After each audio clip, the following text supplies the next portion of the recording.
वो ये अदालत को कह रहे हैं कि जज साहब एफआईआर ये आपके सामने है, इस एफआईआर के अंदर जो है वो तकरीबन 400 लोगों को नामजद किया गया। यानी कुछ पाकिस्तान तहरीक इंसाफ की लीडरशिप है, फिर कुछ लोग नामालूम है, फिर कुछ बाद तमीमा बयान में हुए, कुछ बाद में एडिशनल नाम ऐड किए गए और ये मजमूई तौर पर 400 लोग हैं। लेकिन मखसूस 14 लोगों के खिलाफ जो है वो ट्रायल किया गया। अब ये जो मखसूस 14 लोग हैं वो कौन हैं, जिनमें 5 पाकिस्तान तहरीक इंसाफ के मरकजी रहनुमा हैं, जिसमें शाह महमूद कुरैशी हैं, इजाज चौधरी हैं, डॉक्टर यास्मीन राशिद हैं, मियां महमूद रशीद हैं, उमर सरफराज चीमा हैं। फिर 3 लोग वो हैं जो इस वक्त जो हैं वो एक ही फैमिली के हैं, यानी एक अफजाल अजीम पहाट है, ये वो वकील हैं, ये वो शख्स हैं जिन्होंने शहबाज शरीफ के खिलाफ मुकदमा लड़ा था, शहबाज शरीफ के खिलाफ इलेक्शन लड़ा था।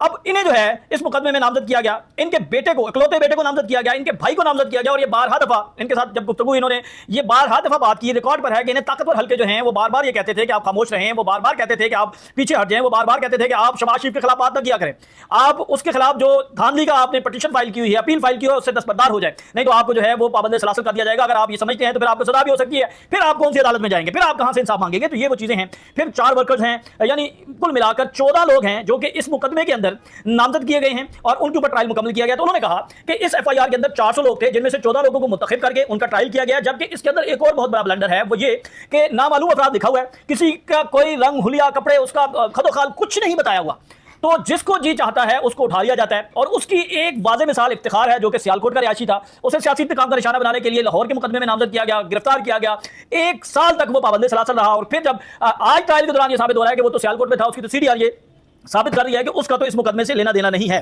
फिर उसके बाद उन्होंने कहा कि एफआईआर में नाम है ना ही हुलिया, यानी इनमें ना नाम है और ना ही हुलिये हैं, जिसको दिल करेगा उसको इसमें नामजद करके गिरफ्तार कर लिया जाएगा, फिर उसके खिलाफ ट्रायल होगा। फिर बुरहान मुअज़्ज़म ये कहते हैं कि एफआईआर में इल्जाम है कि हुकूमत वक्त के खिलाफ नारेबाजी और हुकूमत को नुकसान पहुंचाने का जिक्र है, लेकिन उस वक्त तो बुरी हुकूमत थी, हुकूमत वक्त पे बात की जा रही है। यानी इस वक्त मौजूदा हुकूमत जो है वो मुस्लिम लीग नून की है, मौजूदा हुकूमत जो है वो एक कोलिशन है, और ये कहा गया कि हुकूमत वक्त, और जबकि उस वक्त जो है वो अबूरी हुकूमत थी। यानी ये लिखने वाले का आप जहन और ये लिखवाने वाले का जहन देखें कि वो तासुर क्या दे रहा था उस वक्त, उसके जहन में क्या चीजें चल रही थी कि ये इसको इस्तेमाल करेंगे अगली आने वाली हुकूमत, यानी इनको पहले मालूम था ये सारा कुछ। फिर उन्होंने कहा कि 9/5/23 को किसी शख्स का या जख्मी का मेडिकल नहीं है। जब आप ये सानिया हुआ, ये वाकया हुआ, ये हादसा हुआ, तो उस दौरान जो है ये कहते हैं मुतअद्दिद लोग जख्मी हुए, एंटी राइट फोर्स के एहलकार जख्मी हुए, पुलिस एहलकार जख्मी हुए, किसी का सर फट गया, किसी का बाजू टूट गया, किसी की टांग टूट गई, कोई जो है वो जख्मी हो गया, किसी खरोशें आई। उन्होंने कहा कि 9/5/23 को किसी का कोई मेडिकल नहीं हुआ। देखिए ना, ये चीजें अब सामने आ रही हैं कि जब कोई वाकया होता है तो उसी दिन जो है वो मेडिकल करवाया जाता है, और ये एक बड़ी आम सी बात है, कोई खास नहीं है। पुलिस का ये पहला काम ही होता है कि वो मेडिकल करवाएगी, क्योंकि उसने उसको कानूनी तहफ़्फ़ुज़ देना होता है, और कल को वो पुलिस को ये मालूम है कि इसकी कितनी अहमियत है। तो यहाँ पर जो है क्या पुलिस नहीं जानती थी, या फिर पुलिस खुद जो है वो पाकिस्तान तहरीक इंसाफ के साथ मिली हुई थी कि ना मेडिकल करवाया, ना किसी शख्स का नाम लिखा, ना किसी ने शिकायत की। तो ये वो चीज़ें हैं जो कि इससे पहले सामने नहीं आई थी, और मैं वही चीज़ें सामने ज़्यादा रख रहा हूँ जो इससे पहले रिकॉर्ड पर नहीं है। अच्छा, उसके बाद जो है वो बुरहान मुअज़्ज़म मलिक अगले पॉइंट में ये बताते हैं कि सरकारी लॉगबुक के मुताबिक एसपी ने हुक्म दिया कि तमाम गाड़ियों के पर जो है वो जालियां लगाई जाएंगी।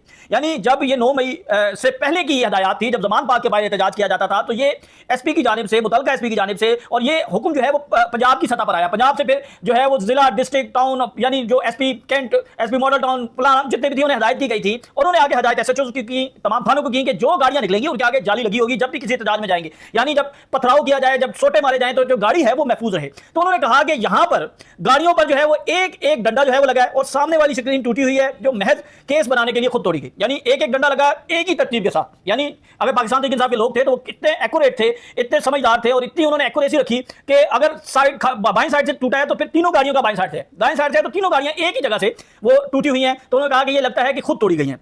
फिर उन्होंने कहा कि तीनों गाड़ियों पर महज एक एक चोट शीशे पर है, इसके अलावा किसी भी गाड़ी को कोई नुकसान नहीं पहुंचा। यानी जो पथराव किया गया उससे सिर्फ एक शीशा टूटा, वो भी एक ही तर्ज का, बाकी गाड़ी को कोई नुकसान नहीं पहुंचा, कोई हेडलाइट नहीं, कोई साइड से नहीं, कोई खरोश नहीं, कोई चक्कर नहीं।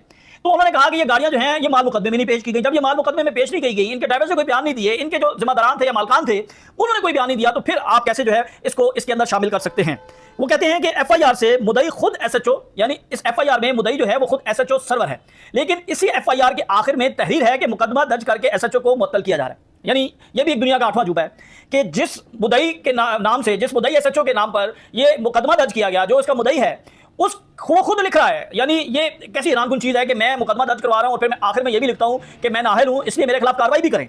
ये पॉइंट है, ये बड़ा अहम पॉइंट है। यानी जो मुकदमा खुद दर्ज करवा रहा है, जो मुद्दई है, जिसके बयान पर, जिसकी बातों पर, जिसकी तमाम तफसील पर मुकदमा दर्ज किया जा रहा है और फिर उसी मुकदमे में उस एसएचओ के खिलाफ जो है वो कार्रवाई भी हो रही है। यानी इसका मतलब ये है कि ये एफआईआर जो है ये कहीं से बनी बनाई आई। जब बनी बनाई आई तो उसे तो ये मालूम नहीं था कि ये जो मुद्दई है ये एसएचओ है, ये जो मुद्दई है ये फलां शख्स है। तो उसने तो जो स्क्रिप्ट था वो स्क्रिप्ट जो है वो स्क्रिप्ट पकड़ के उसने जो है वो काम कर लिया, उसने उसके ऊपर अमल किया। तो ये एक बड़ा अहम पॉइंट है जो इससे पहले सामने नहीं आया था और आज ये सामने आया। और इस पॉइंट के अंदर इंकशाफ हुआ कि जिस मुद्दई ने एफआईआर दर्ज कराई उस मुद्दई ने अपने खिलाफ जो है वो इन्वेस्टिगेशन, इंक्वायरी और अपने खिलाफ जो है मुअत्तल करने की भी बात जो है वो उस एफआईआर के अंदर जिक्र कर रहा है। अच्छा, फिर ये कहा गया कि एफआईआर दर्ज में वकुआ जो है वो शेरबाव पुल हुआ, लेकिन बाद में इस मुकदमे को खींचकर कैंट की चेक पोस्ट पर ले आए। यानी उस वक्त जो है वो सब कुछ ये जो था वो डालना था कि कैंट के अंदर सारी चीजें हो रही हैं, जिस तरह 9 मई का जिना हाउस है, राहत बेकरी है, ये वो तमाम, तो इसको भी शेरबाव ब्रिज से, अब शेरबाव ब्रिज जो है वो हदूद है कैंट की और फिर जो सिविल एरिया है वो उसके दरमियान में जो हदूद है वो शेरबाव ब्रिज है। शेरबाव ब्रिज जो है वो सिविल हदूद में आता है और जब आप शेरबाव ब्रिज से नीचे उतरते हैं तो वो फिर कैंट की हदूद शुरू हो जाती है। अब वो जो वाकया पेश आता है एफआईआर के मुताबिक वो शेरबाव ब्रिज के ऊपर आ रहा है। तो किसी समझदार ने कहा कि भाई सिविल जगह पर आप क्यों डाल रहे हो, ये तो कैंट के अंदर लेके जाना था। तो फिर वहां से खींचते वो चेक पोस्ट पर ले आए। यानी ये भी एक अलग अजूबा है कि वाकया जो है वो खुद चलकर जो है वो ब्रिज से जो है वो चेक पोस्ट तक किया। तो ये बड़ा अहम पॉइंट जो है वो बुरहान मलिक ने अदालत के सामने रखा है। उसके बाद वो ये कहते हैं कि एफआईआर जो है वो मोरखा 10/5/23 की दर्ज है। ये बहुत ही अहम पॉइंट है जी। एफआईआर 10/5/23 को, इसके अंदर भी जो सबसे बड़ी जो नाअहली हुई वो ये हुई कि 10/5/23 को सुबह 3:22 पर जो है वो एफआईआर दर्ज होती है और फिर रात को 10 बजे उसी दिन अगले दिन जो आगे जो है वो दरखास्त दी जाती है। अब इसके अंदर एक और बड़ा अहम नुकता है जो कि बुरहान मलिक ने अदालत के सामने रखा है।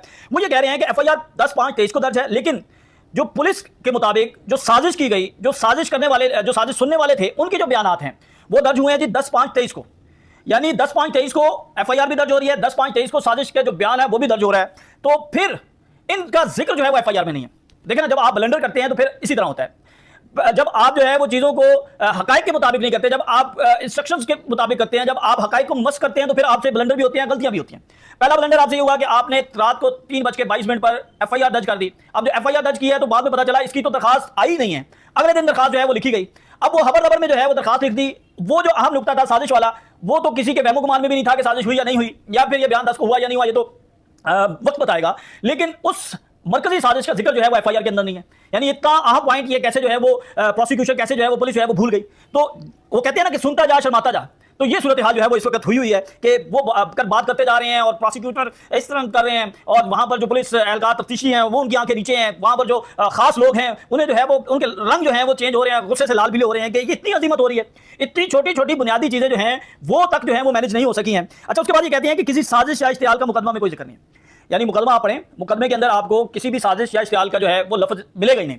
तो जब आप साजिश का लफ्ज नहीं है, इश्तियाल का लफ्ज नहीं है, फिर आपका मुकदमा तो जबरदस्त हो गया, वो तो धड़ाम करके नीचे गया, वो तो जमीन बोस हो गया, वो तो 7वीं तय के नीचे चला गया है कि आप साजिश की बुनियाद पर इमरान खान की जो है वो जमानत मुस्तरद करवा रहे हैं इन्हीं मुकदमात में, आप पाकिस्तान तहरीक इंसाफ की रहनुमाओं की जमानतें मुस्तरद करवा रहे हैं, लेकिन जो एफआईआर है उसके अंदर इसका जिक्र तक नहीं है।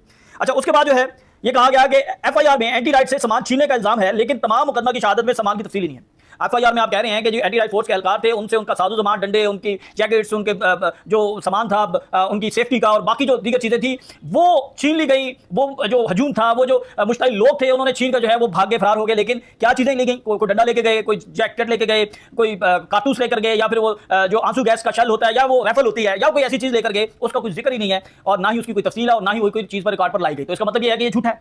देखिए, अब जब आप ये दावा कर रहे हैं तो आपको चीजें तो फिर साबित करनी पड़ेगी ना, पेश करनी पड़ेगी। जब आप पेश करेंगे तो फिर ये साबित होगा। तो इसका मतलब ये है कि ये जो आपने बात की ये सरासर झूठ पर मबनी है। ये बुरहान मलिक साहब कह रहे हैं कि कहीं पेट्रोल पंप से कोई तफसील है नुकसान की, ना तफसील है ना शहादत है। ये इल्जाम लगा दिया कि इनके पास पेट्रोल पंप थे, जिस तरह रुबीना जमील के ऊपर लगाया, जिस तरह डॉक्टर यास्मीन राशिद के ऊपर लगाया, कि जिस तरह खदीजा शाह के ऊपर लगाया कि इनके पास पेट्रोल पंप थे।